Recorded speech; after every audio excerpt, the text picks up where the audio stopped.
Hi everyone. आज हम जिस किताब के बारे में बात करेंगे वो थॉमस एरिक्सन की एक किताब है surrounded by psychopaths. Thomas Erikson एक स्वीडिश ऑथर है, बिहेवियरल साइंटिस्ट है, बेसिकली लेक्चरर भी है। काफ़ी सारी मतलब मोटिवेशनल स्पीकिंग भी करता है वो। उसने अपना करियर एक्चुअली स्टार्ट किया था सेल्स और मार्केटिंग उसमें। तो उसको इंटरेस्ट हुआ कि लोग डिफरेंटली क्यों बिहेव करते हैं। तो उसकी बेसिस पे उसको एक्सप्लोर करते हुए उसने फिर बिहेवियरल साइकोलॉजी की तरफ चला गया और फिर उसने किताबें लिखी। तो उसकी ये सराउंडेड बाय की किताबों की एक सीरीज है। इसने स्टार्ट किया था I think surrounded by idiots and then there are many books. I think there are about 6-7 books जो उसने लिखी हैं इसी सीरीज में। तो आज जिस किताब के बारे में मैं बात करूंगा वो है surrounded by psychopaths. So psychopaths कोई मतलब नाम से जैसे लग रहा है कि कोई ऐसे इसका ही मुराद थॉमस की इसमें कोई सीरियल किलर्स कोई क्रिमिनल्स से नहीं है। साइकोपाथ असल में वो कह रहा है उन एवरीडे लोगों को जो हमारे दरमियान ही मौजूद होते हैं, लेकिन वो मैनिपुलेट करते हैं दूसरे लोगों को। वो एक तरह से बेहिस लोग होते हैं जो जिनमें जज्बात नहीं होते और वो दूसरे लोगों को इस्तेमाल करते हैं या उनको यूज़ करते हैं अपने बेनिफिट के लिए। और मतलब ऐसे लोग हर जगह मौजूद होते हैं, हमारे दफ्तरों में होते हैं, हमारे फ्रेंड सर्कल में होते हैं, स्कूलों में होते हैं, मतलब एवरीडे लोग होते हैं। और वो मतलब ऐसा नहीं है कि वो कॉन्स्टेंटली ऐसी स्टेट में होते हैं, लेकिन मतलब एक तरह से ये एक बिहेवियर है जो डोमिनेंट होता है उन पर्सनालिटीज़ में। तो देखते हैं इस किताब के बारे में इसमें क्या की लेसन हैं जो हमें थॉमस ने शेयर किए।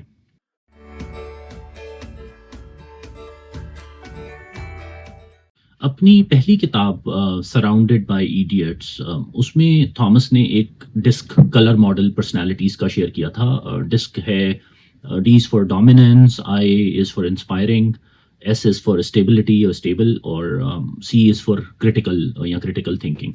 तो ये उसने डिफरेंट पर्सनालिटीज़ डिस्क्राइब की थी। तो इस किताब में उसने उसी मॉडल को शेयर किया और एक्सपैंड किया और बताया कि वो डिफरेंट कैरेक्टरिस्टिक्स के लोगों को ये मैनिपुलेटिव लोग या जिनको साइकोपैथ्स से इसने रेफ़र किया है वो किस तरह से एक्सप्लॉइट करते हैं। तो ये डिस्क मॉडल बेसिकली इसमें उसने 4 कलर्स और 4 पर्सनालिटीज़ लोगों की बताई हैं। वो ब्रीफली हम देखते हैं कि वो क्या हैं। तो इस मॉडल में रेड पर्सनालिटीज़ डोमिनेंट पर्सनालिटीज़ हैं जो कि डिस्क का डी है। वो बेसिकली लोग ऐसे होते हैं जो थोड़े स्ट्रॉन्ग, जिनकी स्ट्रॉन्ग विल होती है, कंपेटिटिव होते हैं, कंट्रोल पसंद करते हैं, मतलब और जैसे बड़े डिसीजंस लेने में वो अच्छा फील करते हैं। उसके साथ साथ उनकी वीकनेस भी होती है। उनकी वीकनेस ये होती है कि वो जल्दी गुस्से में आ जाते हैं, इम्पल्सिव होते हैं, आसानी से उनको भड़काया जा सकता है क्योंकि वो थोड़ा सा ही उनकी पर्सनैलिटी डोमिनेंट होती है। तो वो अगर आप उनके अगेंस्ट कुछ वो करेंगे तो वो आसानी से अपना कंट्रोल लूज़ कर देते हैं, गुस्से में आ जाते हैं। तो ये जो है वो रेड कलर पर्सनैलिटी जो है वो ये है। येलो लोग इंस्पायरिंग होते हैं, आउटगोइंग होते हैं, सोशल होते हैं, फ़नी भी होते हैं। मतलब वो इस तरह से पीपल टाइप के लोग होते हैं। वो आसानी से लोगों में घुल मिल जाते हैं, उनको इंस्पायर करते हैं। और वो उनकी जो वीकनेस है वो ये होती है कि वो आसानी से ट्रस्ट कर लेते हैं लोगों पे, चीज़ों पे, बिकॉज़ वो एक तरह से पीपल माइंडसेट के लोग होते हैं। ग्रीन कलर इस मॉडल में उसने सेलेक्ट किया है स्टेबल लोगों के लिए। वो बेसिकली काम होते हैं, कॉन्फ्लिक्ट अवॉइड करते हैं, वो एक तरह से ट्रस्टवर्दी होते हैं। और उनकी वीकनेस ये होती है कि वो नो आसानी से नहीं कह सकते, इजीली प्रेशर में आ जाते हैं, उस मतलब गिल्ट जल्दी फील करने लग जाते हैं एंड ऑल दैट।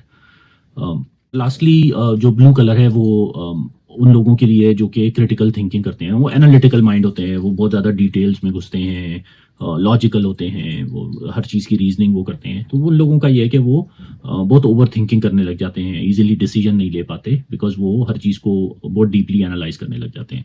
तो ये 4 पर्सनैलिटी टाइप्स उसने बताई हैं जो जनरली लोगों में होती हैं। मतलब मैं कोई सी पर्सनैलिटी टाइप का हूँगा, आप किसी और पर्सनैलिटी टाइप के होंगे। जब इन चीज़ों को आप देखेंगे ना तो आपको फील होने लगेगा कि यार मुझे लग रहा है कि मैं इस पर्सनैलिटी का हूँ, because of the actions that you do. और अगर आप थोड़ा सर्च करेंगे तो आपको और डिटेल करेक्टरिस्टिक्स उसने बड़ी डिटेल में इन पर्सनैलिटीज़ को डिफाइन किया है अपनी इस किताब में भी और पहले वाली किताब में भी। तो थॉमस कहता है कि ये जो साइकोपैथ्स होते हैं, ये मैनिपुलेटिव लोग जो होते हैं, ये आपकी पर्सनैलिटी को रीड करते हैं और आपकी पर्सनैलिटी के हिसाब से टैक्टिक्स यूज़ करते हैं आपको इन्फ्लुएंस करने की, आपको मैनिपुलेट करने की। मतलब अगर आप लेट्स से अगर आप ग्रीन पर्सनैलिटी हैं, आप जल्दी प्रेशर में आ जाते हैं या गिल्ट उसमें आ जाते हैं, तो वो आपको ऐसा वो करेंगे कि आप गिल्ट फील करेंगे।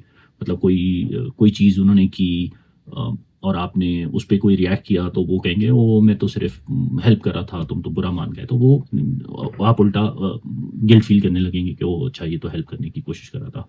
या फ्लैटर करते हैं कि भाई वो you are the best, you're I haven't seen anybody like this before, और तो उससे मतलब खुशाम में उसमें आ जाते हैं। और बहुत सारी मतलब चीज़ें हैं, किसी के बारे में कुछ कह देना तो वो आपको प्रोवोक करते हैं। अगर आप ऐसी डोमिनेंट पर्सनैलिटी हैं तो आपको प्रोवोक करेंगे, गैस लाइटिंग।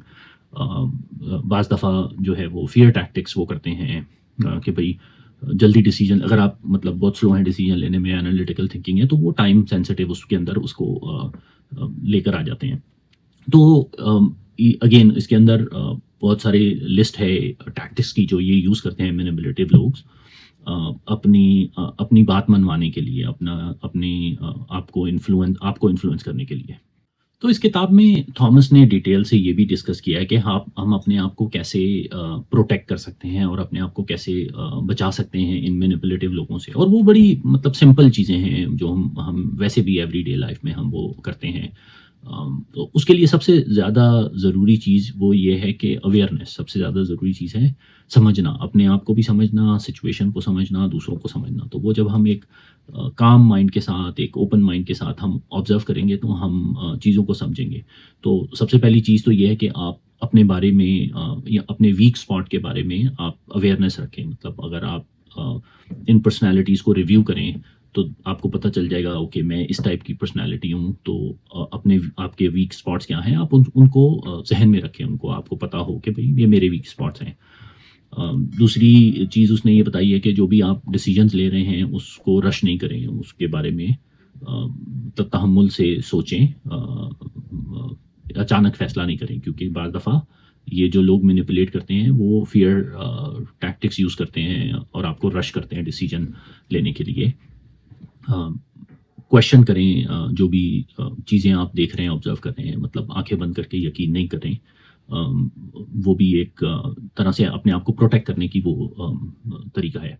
अपनी बाज़ दफ़ा हमारी सिक्स्थ सेंस जो है वो हमें सही चीज़ें बता रही होती हैं। तो अपनी सिक्स्थ सेंस पे या अपने गट पे जो है वो भरोसा करें।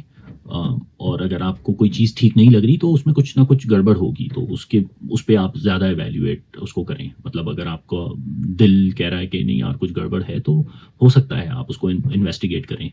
बाउंड्री सेट करें। अगेन मतलब बाउंड्रीज़ पे मैंने पहले भी एक वीडियो की है, लेकिन वो मतलब ये है कि आप नो कहना कोई बुरी चीज़ नहीं है। अगर आप कोई चीज़ नहीं कर सकते तो उसके लिए नो कहना बेहतर है, बजाय इसकी कि वो हाफ हार्टेडली आप यस करें।